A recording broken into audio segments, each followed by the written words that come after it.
So good afternoon, everyone. I'm so glad to see such a wonderful, warm welcome to our wonderful guest today, Michelle Kwan.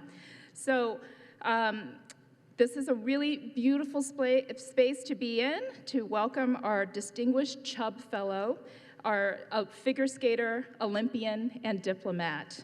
But before we begin today's program, I ask that you turn off all your cell phones and refrain from taking any photographs during the program so that you do not disrupt today's program. So we'll be seated just up front, so you'll get to hear us very well.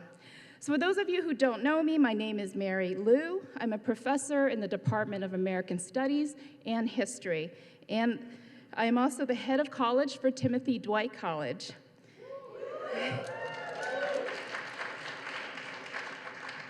So as the head of TD, Timothy Dwight College, I have the honor of serving as the custodian of the illustrious Chubb Fellowship that was established in 1941 out of a prior large donation for education purposes made in 1936 by Hendon Chubb, a graduate of the Yale class of 1895. Since establishment, the Chubb Fund has adhered to the goals of providing encouragement and aid to students interested in government and American public affairs. The fellowship initially aimed to foster among Yale undergraduates an interest in public service in local and state affairs, grew over the years to include numerous distinguished visitors in national and international affairs, as well as leaders in the world of arts and the humanities. Since the 1940s, the Chubb Fellowship Lecture Series has inspired generations of Yale students to undertake public service and pursue leadership roles in the hopes of creating a better world today and for posterity. The fellowship has hosted 4 U.S. presidents: George H.W. Bush, Gerald Ford, Jimmy Carter, and Harry Truman. In recent years, we have welcomed a wide range of national and international leaders, including visual artist Faith Ringgold, environmental activist Bill McKibben, physician and humanitarian Dr. Hawa Abdi, former Secretary of Transportation and Commerce, as well as Congressman Norman Mineta, songwriter and musician Paul Simon, and world-renowned actor Shah Rukh Khan. So it's quite a distinguished list. With this quick description of the history and aims of the Chubb Fellowship, I'm delighted that we are welcoming to Yale today Michelle Kwan, the most decorated figure skater in U.S. history, as our Spring 2019 Chubb Fellow. So to have Michelle Kwan here on campus is particularly meaningful to our college, Timothy Dwight College, as it has had a long history with skating. In 1999, one of our students, Joanna Pearl, started and became the president of what is now the Yale Figure Skating Club. Our dean, John Loge, served as the first faculty advisor on record, and the club engaged in intercollegiate competition, as well as started a Learn to Skate program in the local New Haven community at the Ralph Walker Rink in the East Rock neighborhood. And just a few years later, TD became the home of Sarah Hughes, the 2002 gold medalist in women's figure skating. So the TD community is particularly thrilled and proud to have Michelle Kwan as our Spring 2019 Chubb Fellow. I'm also pleased that we're joined today by many distinguished guests from across the university. In particular, I wish to acknowledge Nathan Chen, first-year student.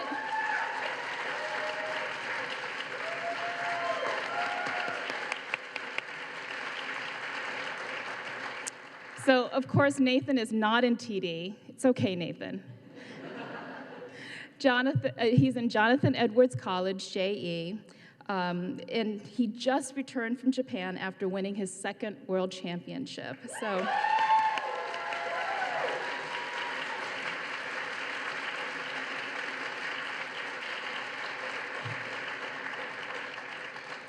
I'm also delighted that we have Vicky Chen, our new Director of Athletics, with us. Vicky Chen began her position in July 2018, and she came to Yale after an extraordinarily successful tenure as a student athlete, coach and vice president, and director of athletics at Colgate University. I'm thrilled to say that she's the first woman and first Asian American to serve in this very important role at Yale.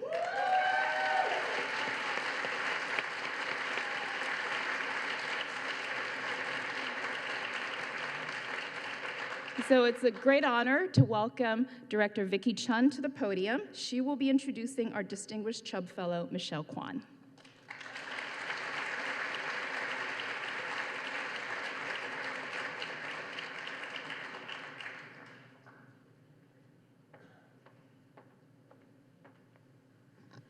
Wow, I'm feeling a lot of Asian power right now.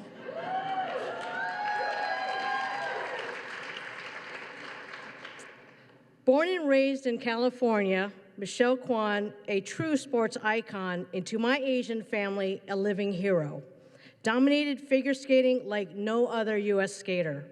From 1995 to 2005, she won an unprecedented 43 championships, including 5 world championships, 8 consecutive and 9 overall U.S. national championships, and 2 Olympic medals. In the nearly 100-year history of U.S. figure skating, no American man or woman has won more world titles, national titles, or Olympic medals. The U.S. Olympic Committee and others have celebrated Ms. Kwan for her athletics accomplishments and sportsmanship. Most notable are 2003 U.S. Olympic Committee Sportswoman of the Year, 2001 Sullivan Award as the top amateur athlete in America, 1998 World Sports Foundation Sportswoman of the Year, and in 2003, Ms. Kwan earned her 7th U.S. Figure Skating Skater of the Year award and remains the only skater to have won the award more than once. In an unprecedented move, U.S. Figure Skating renamed the award in her honor. It is now called the Michelle Kwan Trophy. Woo!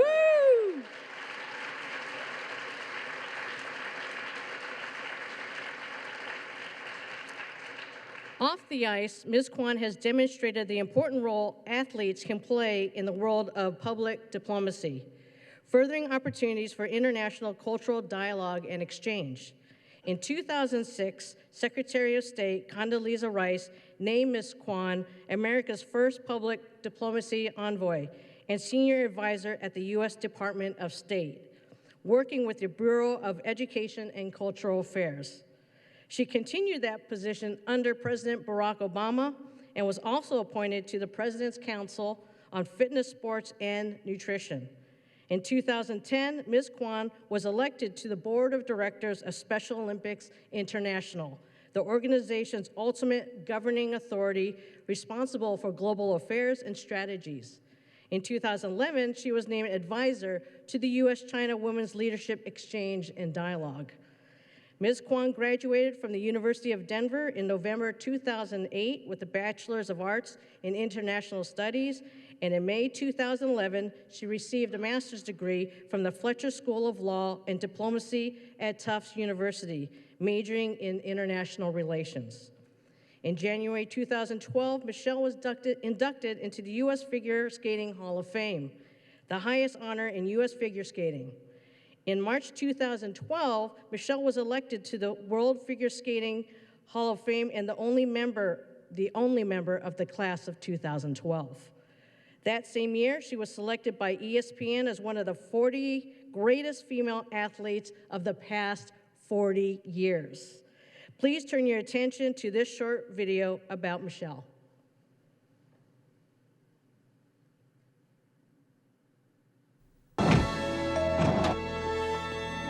Wow, there's Bill Gates, Stephen Hawking, Paul McCartney, Michael Jordan, Michelle Kwan. They must be starting a new civilization on Mars with our best and brightest. It does. Trip through that piazza highlight. Yeah, you were real graceful, and did you know? Great. Thank you. Thank you. I'm emotionally spent. I can't bear to watch this.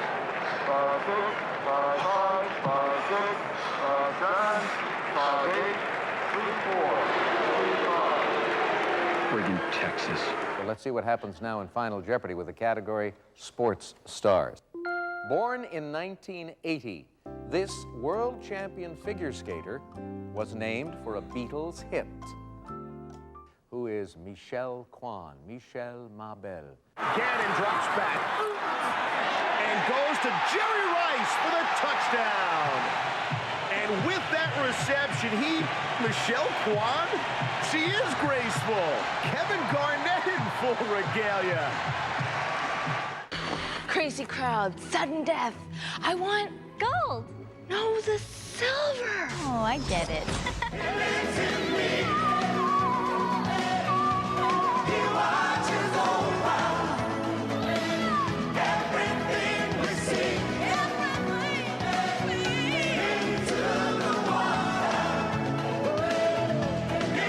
I've run out of superlatives long before Michelle has run out of breathtaking performances. I think you're very classy, and I think you're a great asset to our country, and you make us all very proud. So congratulations, Michelle Kwan. Of all of the people in the world who figure skate, you're the best.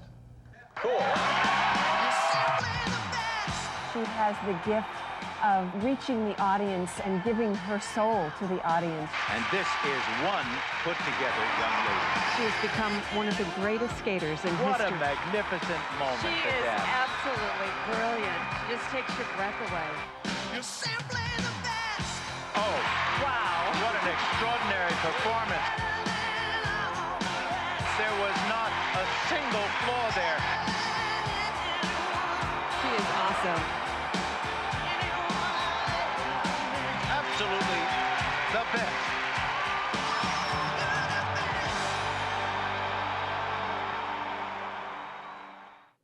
Michelle, it's a time of great consequence in the world, and I know that you're going to play an important and valuable role for our nation. And now, ladies and gentlemen, it is really with great pleasure and great pride that I present to you our first public diplomacy envoy, world champion figure skater, and University of Denver student, Michelle Kwan.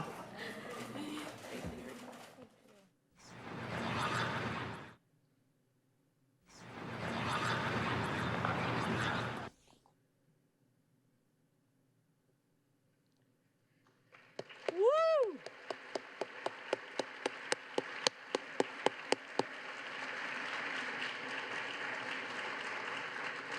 I think we wanted to clap after every scene. Please help me in welcoming Michelle Kwan.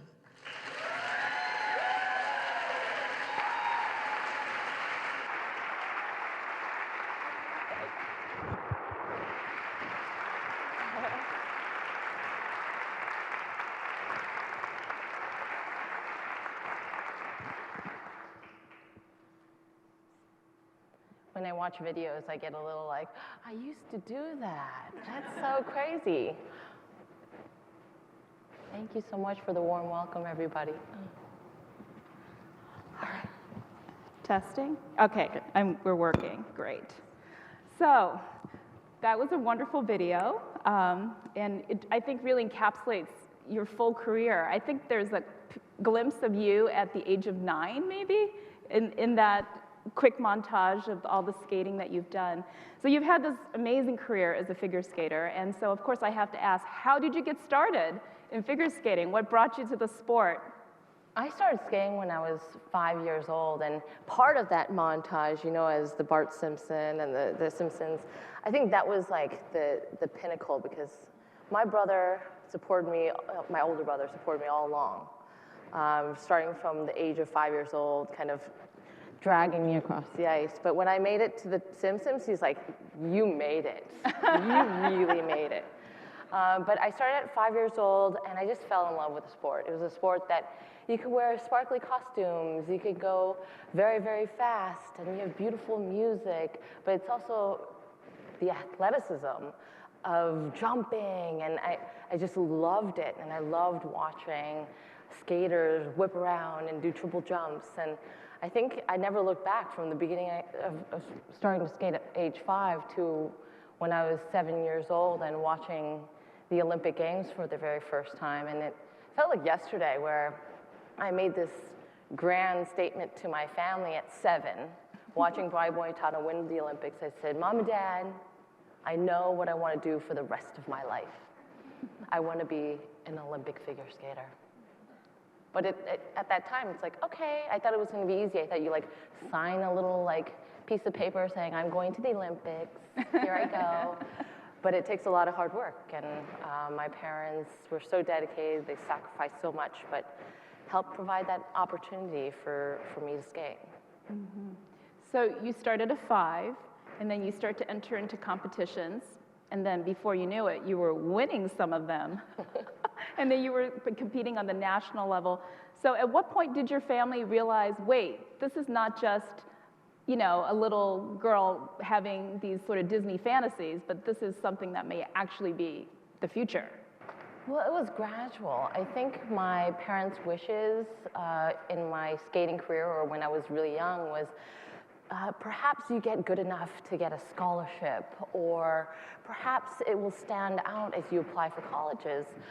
Because I think my parents were forward-thinking in the sense that they knew they wouldn't be able to afford 3 kids at school. So be good at something, take up a hobby, play, go into gymnastics, do extracurricular activities, keep yourself very busy. But as I started to skate, I was like completely in love with it. It was the only thing I was thinking about. It really was the age of 9, 10, and that I started to get my triple jumps, and I started to medal, and my parents really go, wow, this is something where it could be something. But I think the championship that I was 12 years old, I won the Olympic festival, and that was the one that was like in front of over 20,000 people watching, and still to this day, like the biggest audience at the Alamo Dome that have ever watched skating competition. That my parents were like, oh, we're gonna pay attention now. Or, not that they weren't, it was a hobby now, something taken really seriously. And then at the age of 13 years old, I was silver medalist at the '94 National Championship. And this is the year, if you remember, it was the Tanya Harding, Nancy Kerrigan. I see a few nods. I think some people are too young, they were not born then. But I was silver behind Tanya Harding, and a lot of people don't know that I was actually behind Nancy Kerrigan when she was attacked. Kerrigan, Kwan, same warm-up, 6 skaters in each warm-up. And it was something that was captured by the cameras. And then I was really kind of thrust into the spotlight during that year. And unfortunately, I wasn't sent as part of the Olympic team, but I was kind of sent as an alternate just in case something was always happening from January to February, where the nationals to the Olympics was happening. So I was kind of, so from 13 on, it seemed to be my life, really. So did you have any moments where you thought, what is this crazy life I've put myself into, and thought about leaving, quitting the sport? Or what are some things that you would say were really serious obstacles or challenges? I think throughout my skating career, I was very lucky that I didn't have a lot of injuries. I stayed on top of my game for over a decade. There were challenges, especially when it was Olympic year, and here I was, my foot in a cast. I had a stress fracture in my second metatarsal, and it was the most devastating blow. You know, you're 7 years old, you're dreaming of going to the Olympics, and then you finally turn 17, you're now 16, you're world champion, and it's your moment to go to the Olympics. And here I was a few months before the nationals in a cast. And it was a pivotal moment because I looked at this moment as a real lesson learned, because there was 2 ways I could do it. I could quit because I was really in a situation that I couldn't train, I couldn't do anything.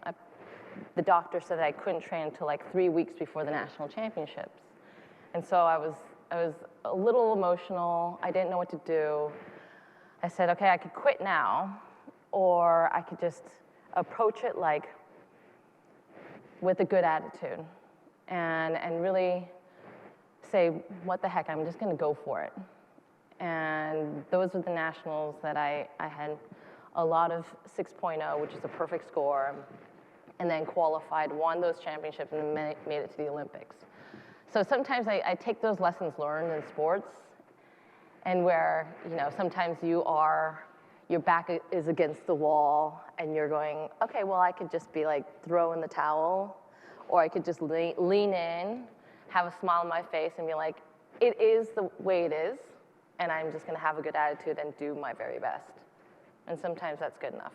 Mm-hmm. So what would you've had so many awards and performances, and clearly from the montage we saw, and many that we didn't even show.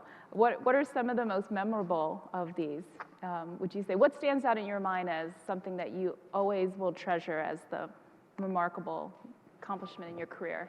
There have been so many incredible moments, but the one that was part of that montage was the one I was wearing a gold costume.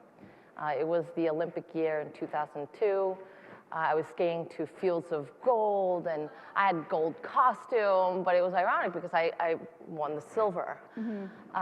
But it is one of the most memorable moments in my life because it was such a devastating thing, because you always, in your life, always want to be the best. And of course, when I was dreaming and watched Brian Boitano win the Olympics, I was wanting not just participate, but I dreamt of winning the gold. Mm-hmm. But in 2002, taking home, actually I was bronze medalist. I don't know, finishing the long program, and then the next day you have the exhibitions, right? It's like, not having that whirlwind, and then you have an exhibition the following day.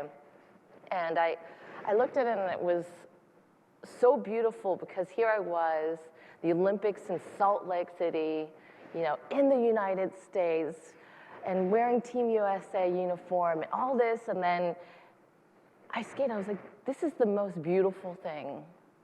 Like, despite not having my dreams completely true, like beautiful, like it would have been beautiful if I'd won the gold, skate to fields of gold, skating gold costume, with Vera Wang costume. I mean, it would have been just like perfect, right? But I just skated around and I had emotional tears, like, and they weren't pretty, they were the snotty tears that like, and I'm going into triplets and I could barely see, like, but it was this like joy / beauty, and everything rolled into one where I knew my place. I knew it wasn't about winning the gold. It was about what I was doing, and it was doing what I love every day. Mm-hmm. Yeah, we talked a little bit before today's conversation about what it means to be a role model. And I think what you're saying just now sort of epitomizes that. It isn't necessarily about winning every single competition out there, but truly showing the expressions of joy and love of the sport and the moment. So you also said it was just very funny to be suddenly thrusted into this position of role model at the age of 13. So I'm curious to hear you say more about that. Yeah, we were talking earlier about, there are some athletes that really say, oh, you know what, I'm not a role model. Why is it? And it really disappoints me to the core. I was kind of thrust in the limelight at 13, and I'll remember it like it was yesterday, where a young mom with her 5-year-old daughter was like, my daughter skates around the living room, and all she wants to be is you. You're her role model. And I'm like, I'm 13 years, I don't know anything. I'm like, I don't know how I can. But I think from that moment, I said, well, I'm just gonna be the best daughter I can be, and be best student I can be, I'm best, skater that I can be, and hopefully I make mistakes. It's only human. But that was something that I took very seriously as I was going through the ranks, and like over the years, people say, oh, my daughter or my son look up to you, and I take that responsibility seriously. And I hope when I look at like future generations and I see great role models like Nathan, it is incredible. The generation after them are so lucky to have these incredible role models. Like I had Brian Boitano that I really, really admired from afar since I was 7 years old. And then at 13, when I was kind of thrust into everything, I had a chance to get to know him. I toured on this tour called Champions on Ice.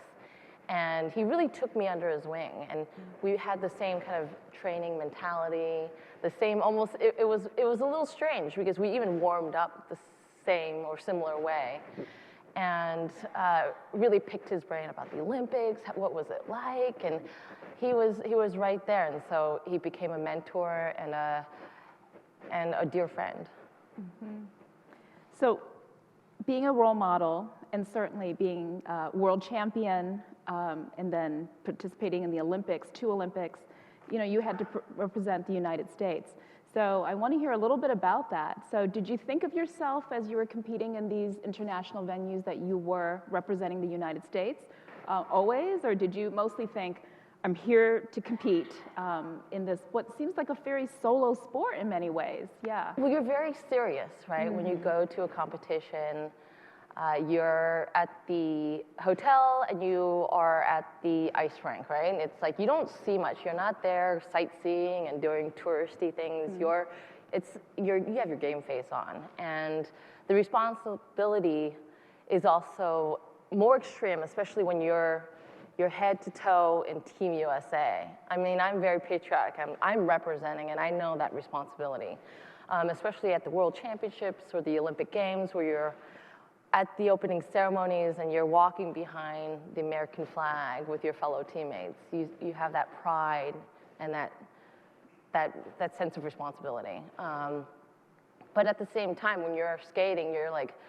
you're completely focused. So I think you're kind of twofold. I guess you're representing, but you have to go out there and deliver and attempt to try to make everyone proud. Did you ever feel there were at all conflicts or contradictions of being a figure skater, an Olympian, and representative of Team USA? Or did all those roles just meld in beautifully for you? I think it really was, it was all one. Mm-hmm. So in 2006, as we saw in the closing of the video, you stepped away from the sport of ice skating and entered this new world, literally, this new world of being the public envoy, the public diplomat as appointed by then Secretary of State Condoleezza Rice. So please take us through that. How did that happen? Yeah, a lot of people are like, how did you go from here to diplomacy, interested in international relations? And in hindsight now, it sort of makes sense. The path sort of kind of lends itself to be where I am. But let me tell you, it was a very interesting transition from sports completely focused on only one thing, and that was to get better and stronger as an athlete. But then knowing that I represented the United States and was so honored to at Olympic Games and World Championships, the International Grand Prix, but it was similar in some regard when I was appointed as the first public diplomacy envoy by Secretary Rice. And I do want to go back how that all came about. When I speak to young people, I always say, don't be shy to connect with people. Don't be shy to ask questions or say something or what you're curious about. Don't be shy to intern or get to know more, right?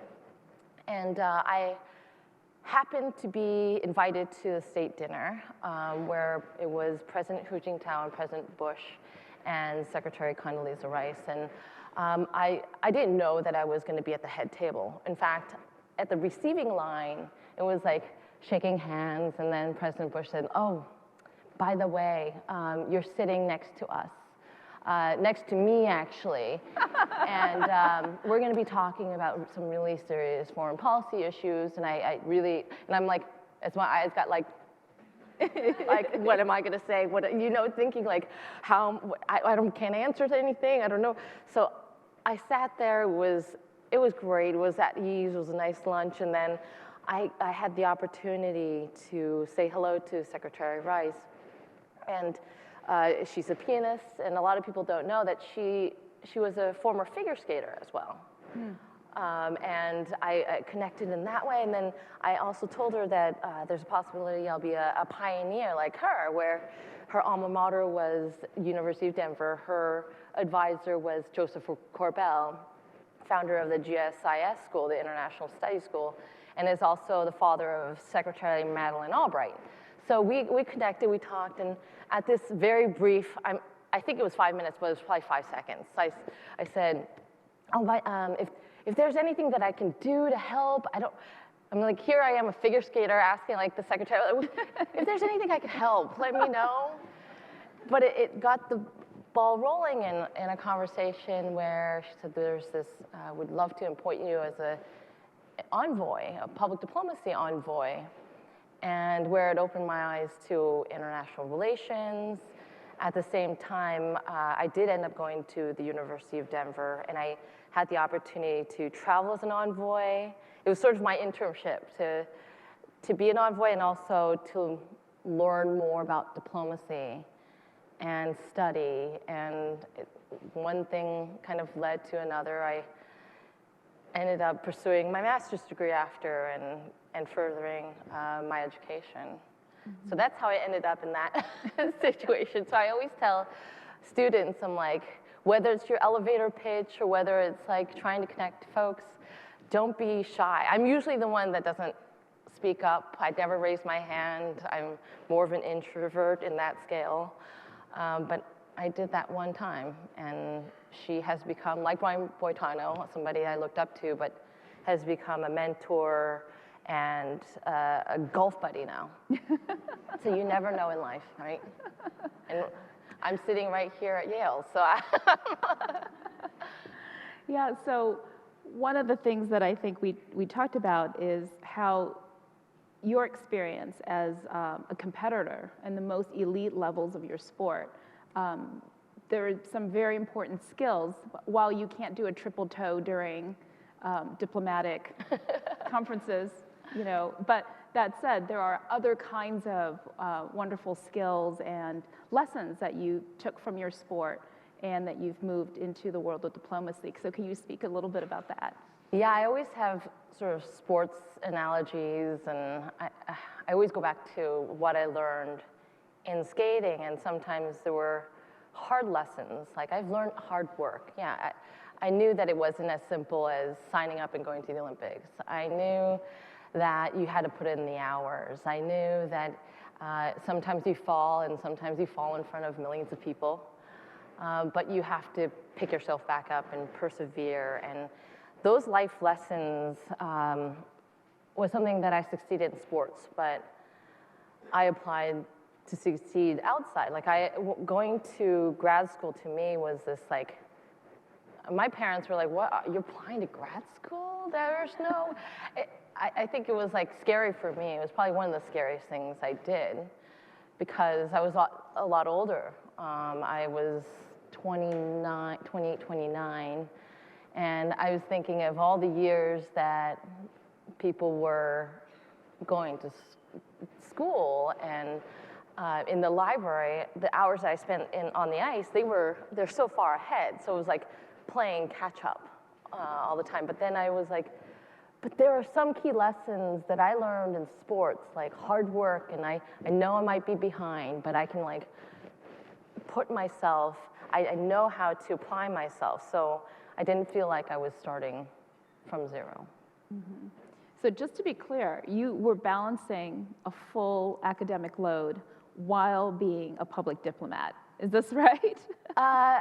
Yes, so I was traveling as an envoy and traveling, but it was, like I said, sort of an experience that I had the opportunity to meet such incredible foreign service officers, public affairs officers, diplomats, civil servants within the State Department that it really got I had this at my fingertips exposed to this. Mm-hmm.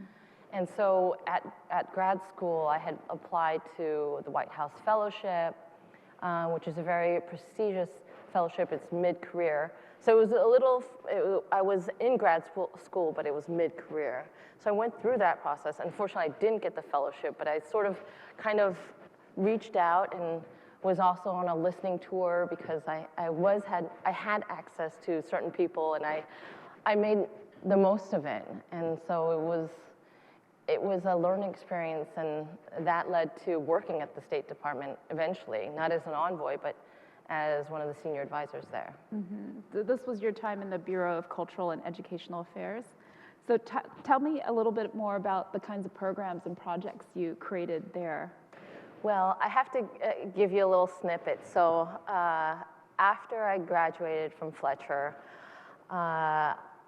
like any student, or like some students, it's like, what do I do now? Suddenly it's like, okay, how do I go about getting a job? Like, what does that mean? And how do I apply? Like, I knew the process, but I moved to DC, and I had really enjoyed working alongside many, like I said, many people at the State Department, and I didn't know sort of how and where, but I ended up at the Department of State, at the Bureau of Educational Affairs, Cultural Affairs, and it was a nice and very interesting thing that happened, because as I was traveling as an envoy, I saw it as sort of a micro level where I was connecting, and I was connecting to students and talking about educational social issues and answering questions, and there was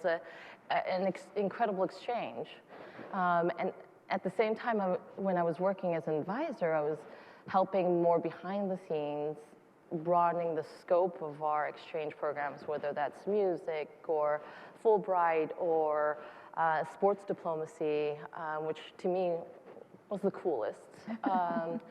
And that was the thing that was so interesting, was that I saw it in the micro and then the macro level, where I was more behind the scenes trying to find funding, all the nitty-gritty things of improving sort of certain initiatives and things that we were pushing forward. So what do you see as very unique or wonderful about sports diplomacy that's particularly wonderful in terms of allowing for meaningful international exchange? Well, the one thing I'd have to say that, of course, in figure skating, it's like using sports to break the ice. Like, it really is, because it's, despite differences of race, gender, sex, it doesn't matter. You could have somebody wearing green, somebody this way, somebody, all these differences are put aside. But when you're talking sports, it's incredible. First of all, when you're talking to students or kids, it's like they weren't paying attention, and then suddenly Cal Ripken or somebody, and Ellen DeGeneres is also an envoy, suddenly people listen. And it's a two-way street. So you're there, you're answering questions and some of the misconceptions that they might have about Americans. So it was such a fun and a unique experience, and I met a lot of incredible people.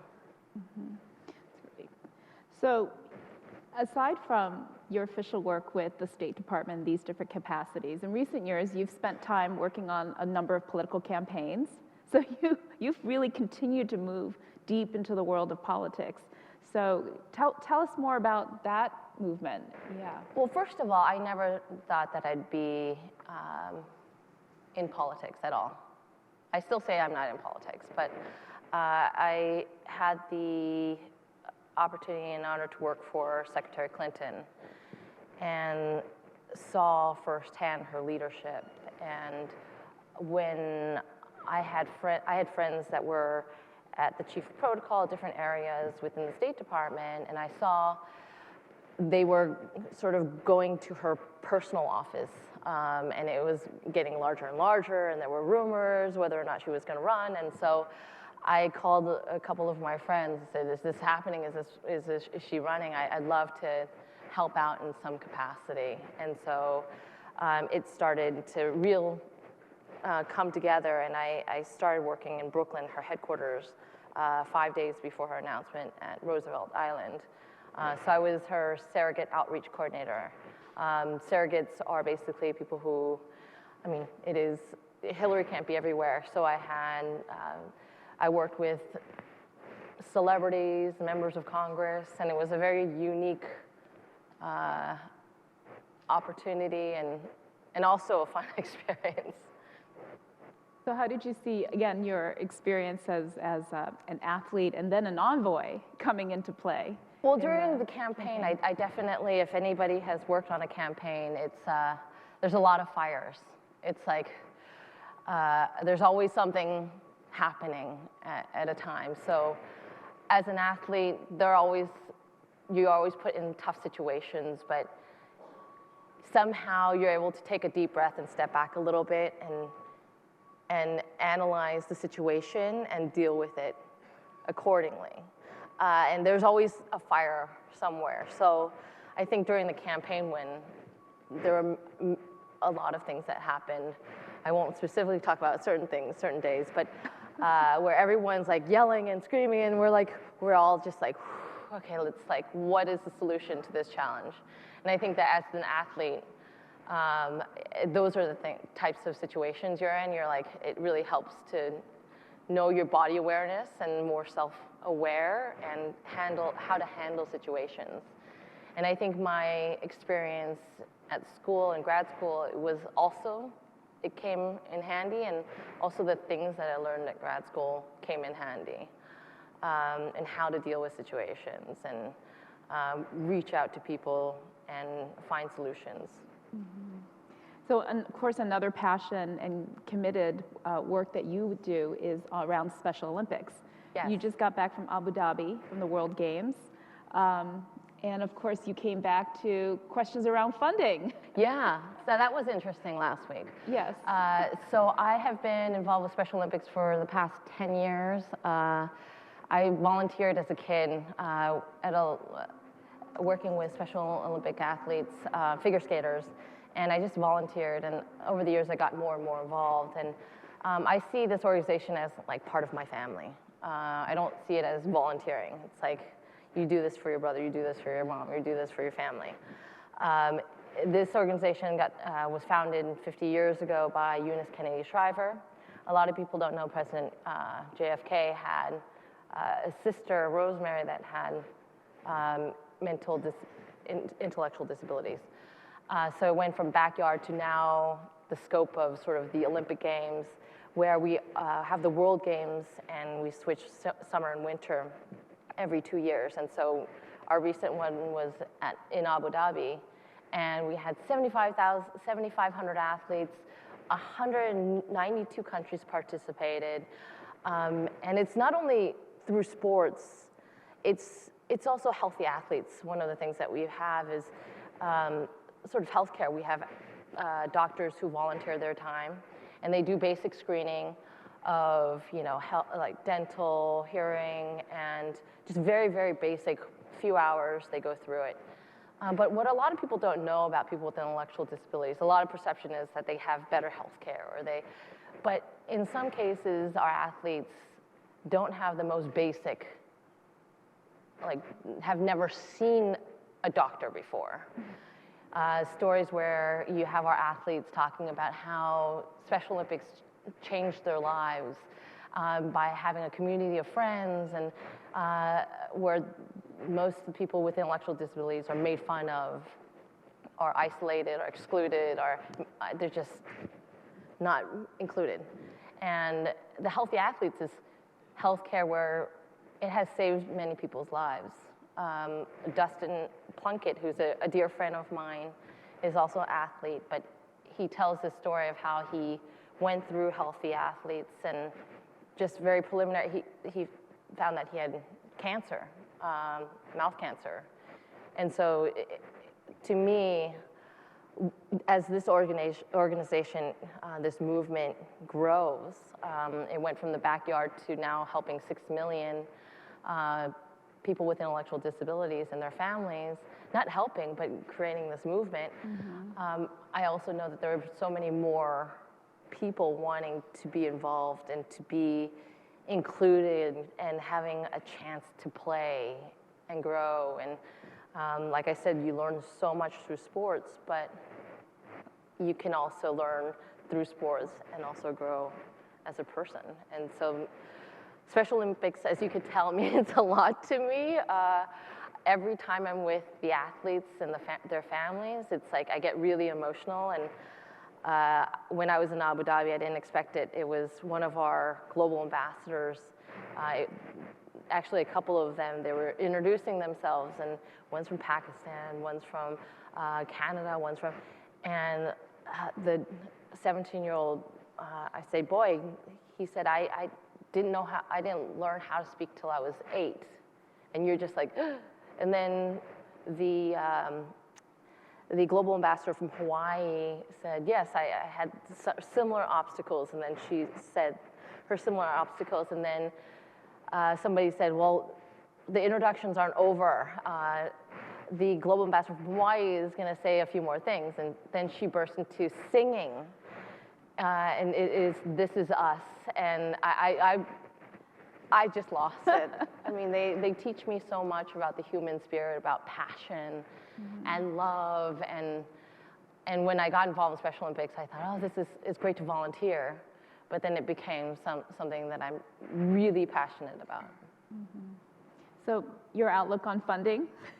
Oh yeah, that part. I actually got a number of calls to do interviews, and I was like, because it means so much, and to hear there were budget cuts slashed to my family. This is an organization that I really care about, and $17 million, and it's a bipartisan supported organization, and these resources are so vital in terms of what we call, like, we want more inclusion, but we can't do it if we don't have resources that are getting into schools across the country. Or we are doing programs called Unified Sports, where we have people with and without intellectual disabilities playing together.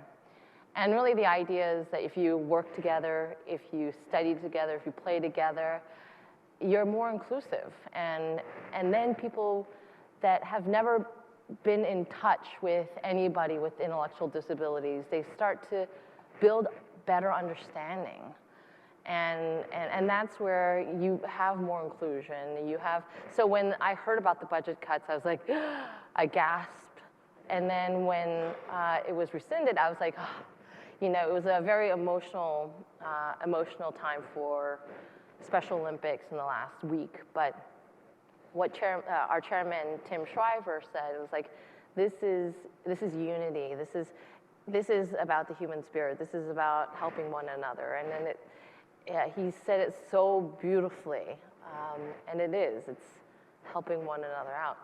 And Special Olympics needs that. And you take a situation like the '94 Olympics, the whole incident, and you take a situation like last week, but in some ways, there's a good thing that came out of it. It was at the forefront of national news, and we had supporters come out from all walks of life, different, Republican, Democrat, everyone. We had athletes writing letters to their representatives saying, we need these programs.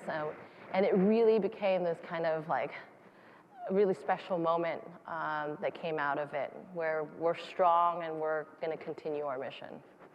Great. So this is going to be my last question, and I think we're going to open it up to the audience for you all to have an opportunity to ask questions of Michelle. So I guess the proper ending question is, what next for you? What is going to be the newest project endeavor? I told you not to ask me that. I don't know. Although there is a possibility that I will help a presidential candidate. So that will be a busy time.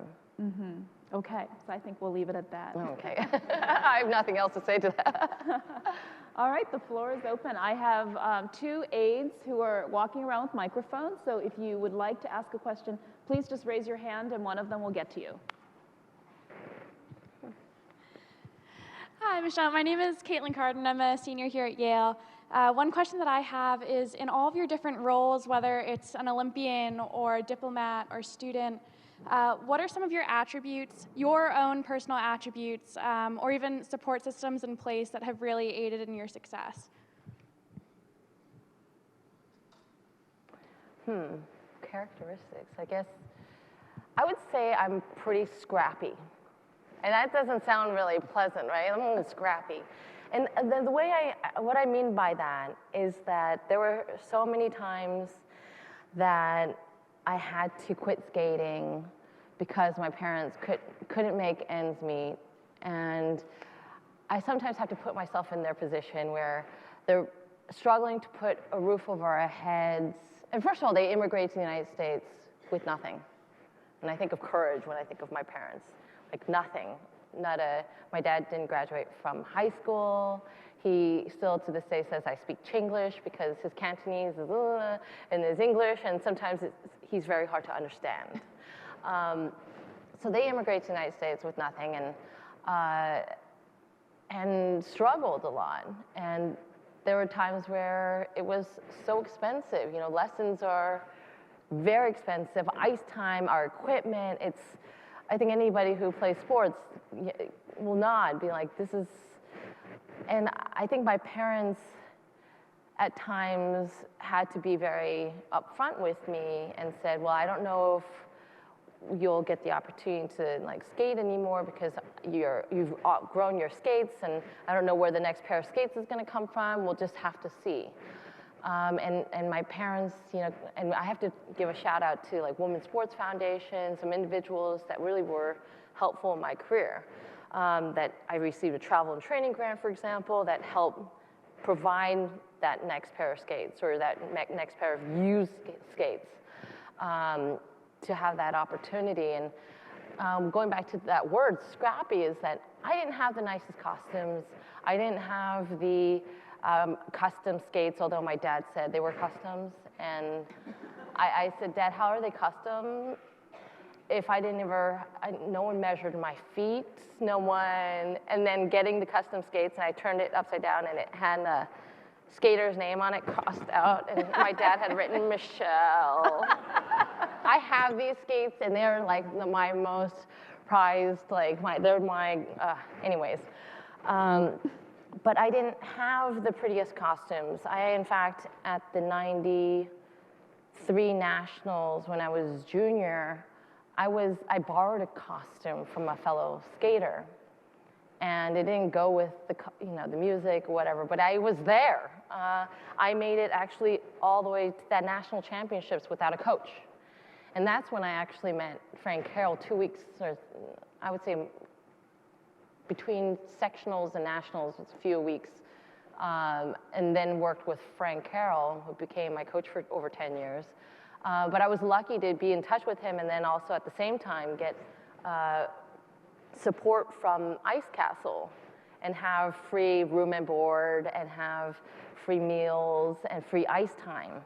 And then the thing that cost a lot was coaching, but because everything was provided for except lessons, my parents could allow me to continue my dreams. So that's how I see it. I was a little scrappy and persevered, and I'm a little hard-headed. So I think a scrappy person is a little hard-headed. Just kind of, I'll get there somehow, and I'll make it do.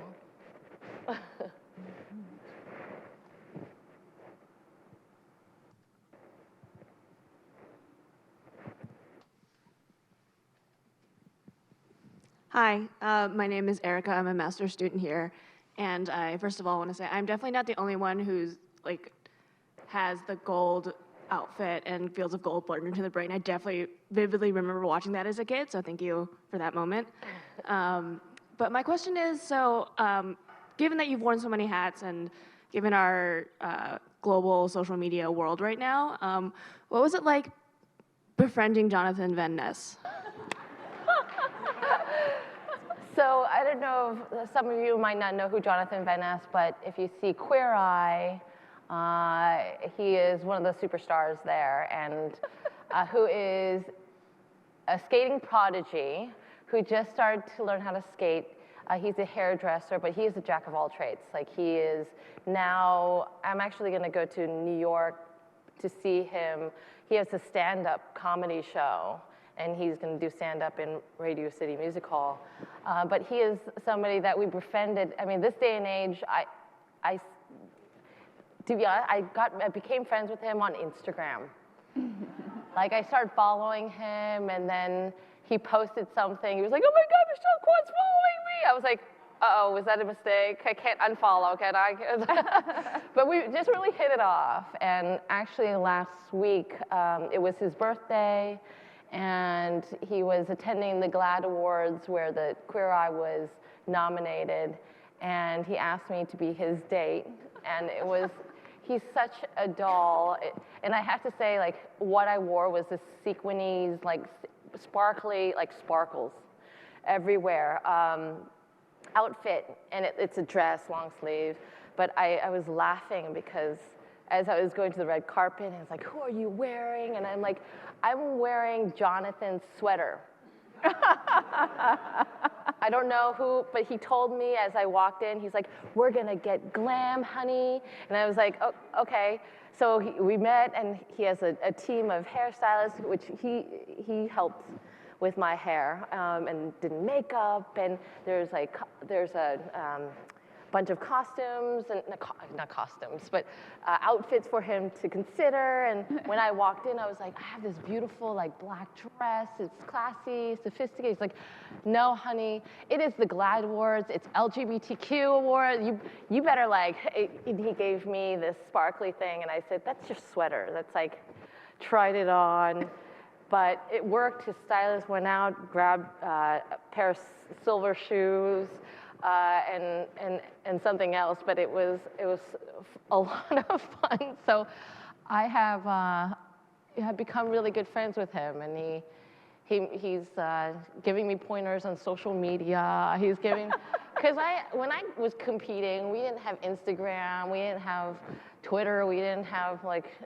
Now it's like nice to be able to follow Nathan and figure out what he's eating before he competes, or what he's like, what is he doing after he won the world championships? Oh, he's going back to Yale, and he's taking his midterms. Oh my God. So yeah, I'm learning a lot, and like Jonathan he's very sassy on all of it.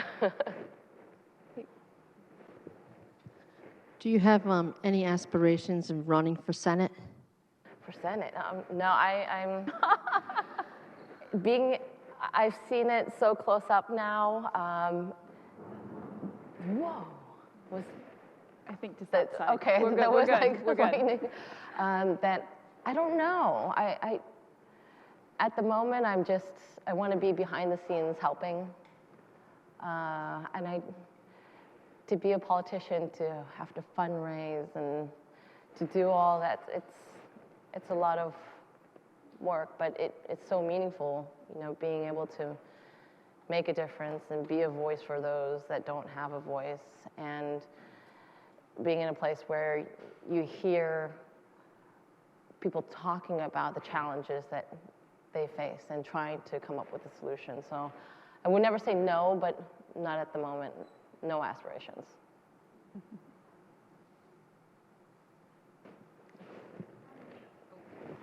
Hi, Michelle. Thank you for sharing your experience with us today.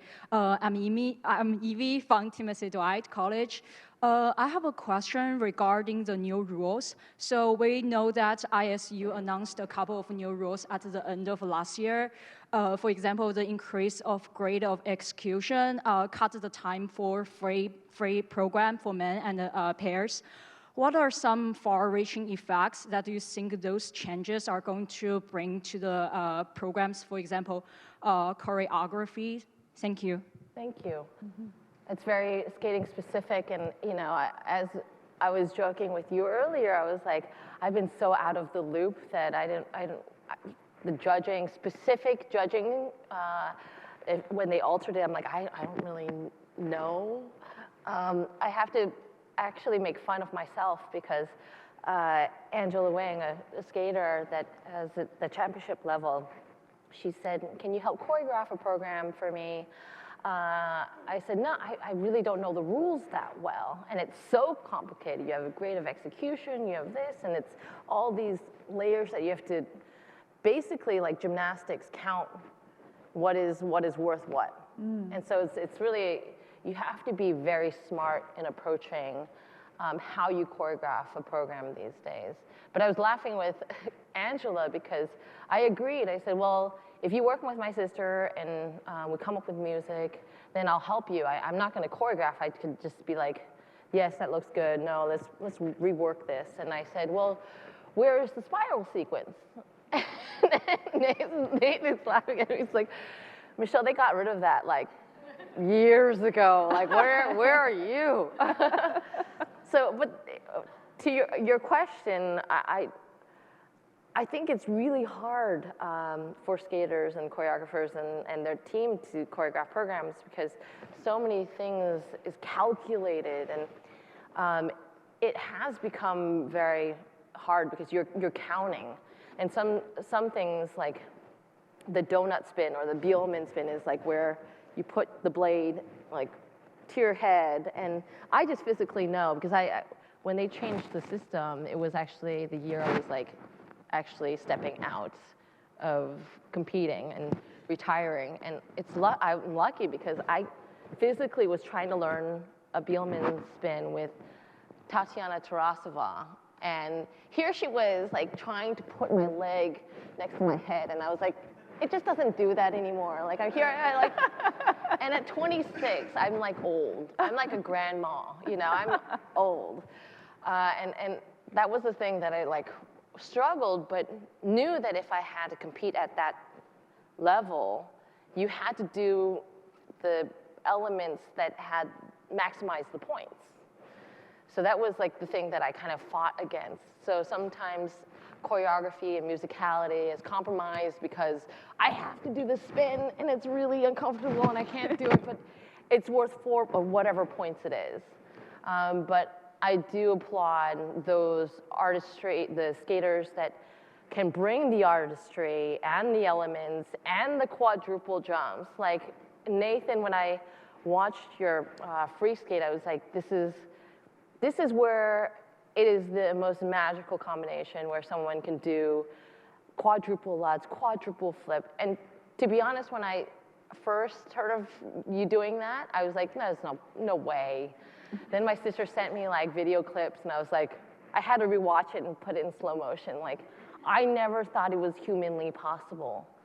And he has to do all the elements of like the footwork, where you have to be like highs and lows, like body, and I'm like, what? And where the spins, and this is so sad that I'm admitting this, but like where you have to have 7 revolutions or 6 revolutions back in my day, but I was like, camel spin, breathe, 1, 2, 3, 4, 5, 6, 7, and then nowadays it's like you have to be in these crazy positions, and you can't breathe when you're like, your body's contortion to like a wet. So I see that, and I'm like, I applaud those skaters that can bring the artistry, the musicality, and the athleticism of all these quadruple jumps, and also go to Yale.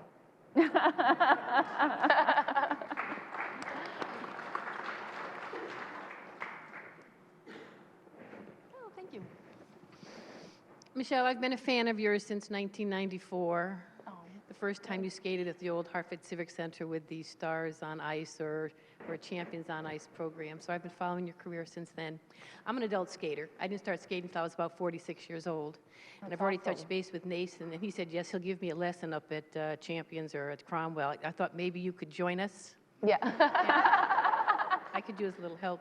But my real question is that when I look back at your skating, my favorite program was East of Eden, both the long program and the short program. Do you remember that program as well as you remember Fields of Gold with the gold dress and all? Or do you forget those programs? Or You know, Jonathan Van Ness knows all my programs.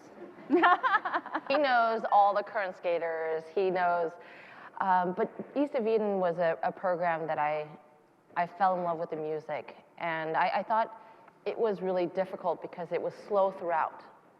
And I was like, how can I maintain the program throughout the program? I mean, throughout that time or that tempo. Because in the long program, it's 4 minutes, and you have fast section, you have slow section, and you're like, oh, this is where the footwork will be, and this is where the spiral sequence, or what now doesn't exist, is at. So when I choreograph a program with the help of the choreographer, like Lori Nichols, Nikolai Morozov. I really pay attention to the music because I have to love it, and because we listen to it 1 million times, I better really like the music. So East of Eden does have beautiful. That was such a beautiful. Oh, thank you. Yeah. And I also you can be creative in skating. You can be part of like the designing of costumes. And Frank Carroll really liked a program or costume of Linda Fradiani, world champion figure skater, who he coached.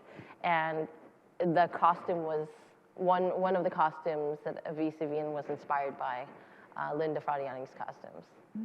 Yeah. Yeah. Thank you. I am a grad student here at Yale, and I've been lucky enough to skate at Yale all 5 years of my PhD and counting. And so being a figure skater, you've obviously interacted with a lot of Russians, either coaches, choreographers, fellow competitors. And I'm just wondering, as somebody who is both a figure skater and also interested in diplomacy, how do you feel about the current, politically, the US and Russia have always had kind of a rocky relationship, and it's kind of getting worse recently. But that relationship at the big country level doesn't necessarily reflect how Americans and Russians get along with one another. And where do you see potentially the role of sports, and in particular figure skating, in sort of breaking down barriers and forming bonds? Wow, that's a very hearty question.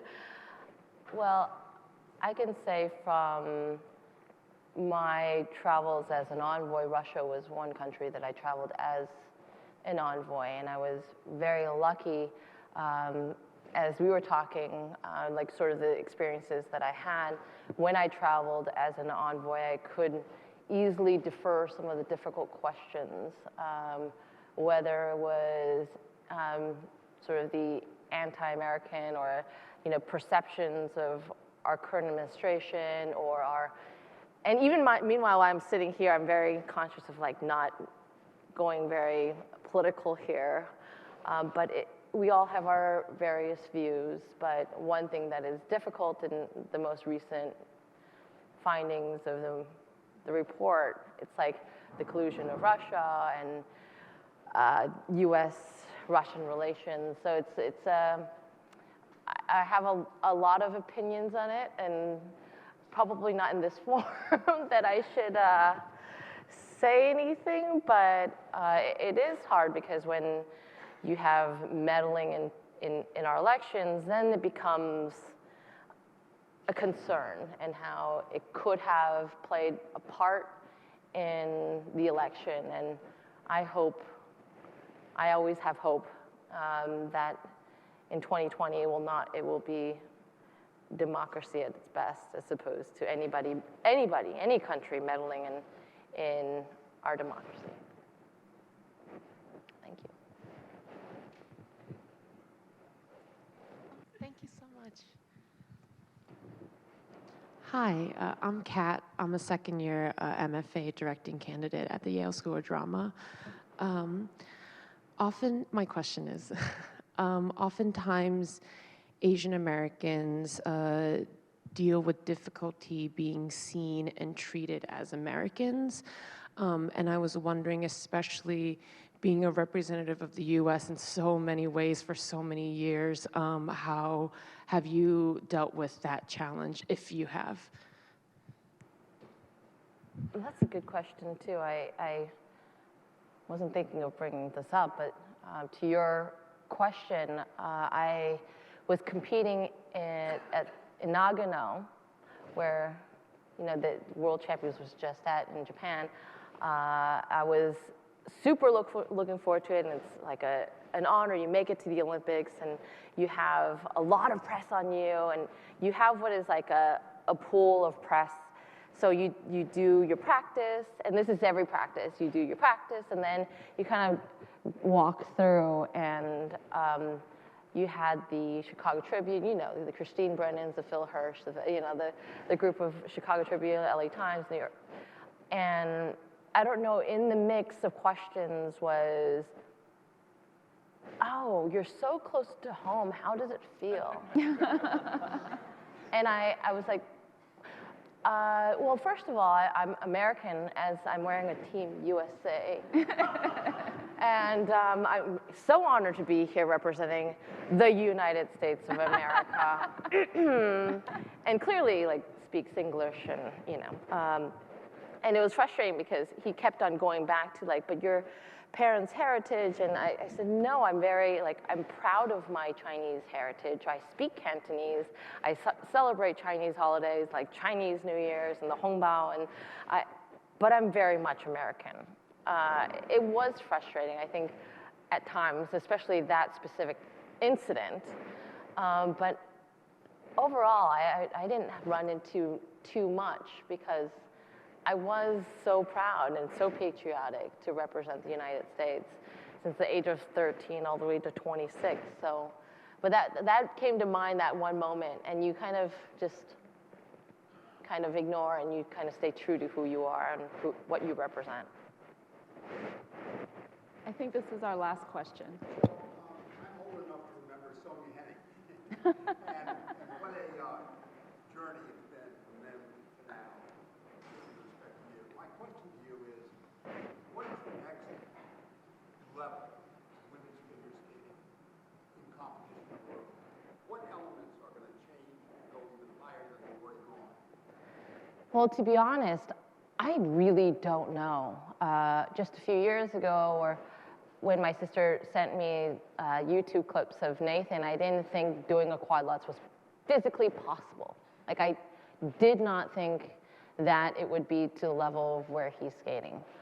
And then just as of recent, I saw something with Christy Yamaguchi skating show where she was being honored.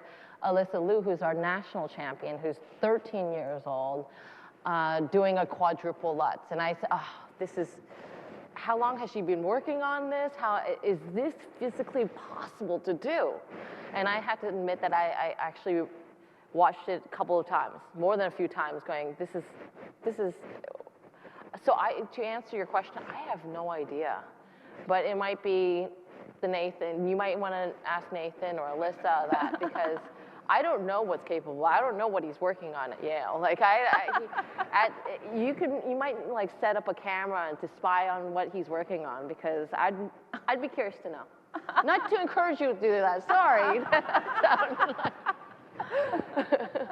But it's awesome. It's an incredible time, and I see it develop, and I see the things that Nathan is doing. I see Alyssa, who is this incredible 13-year-old who just won. It is, our future of U.S. figure skating is so bright. And I sent Nathan a message because he was like skateboarding around campus. I was like, be careful, you need to. I was being the mom or the grandma. Be careful, you're the future of U.S. figure skating. Well, I think on that wonderful note, especially with your pronouncement that the future of U.S. figure skating is very bright and limitless, I think this is a great place to end. So please join me in thanking Michelle Kwan for her time.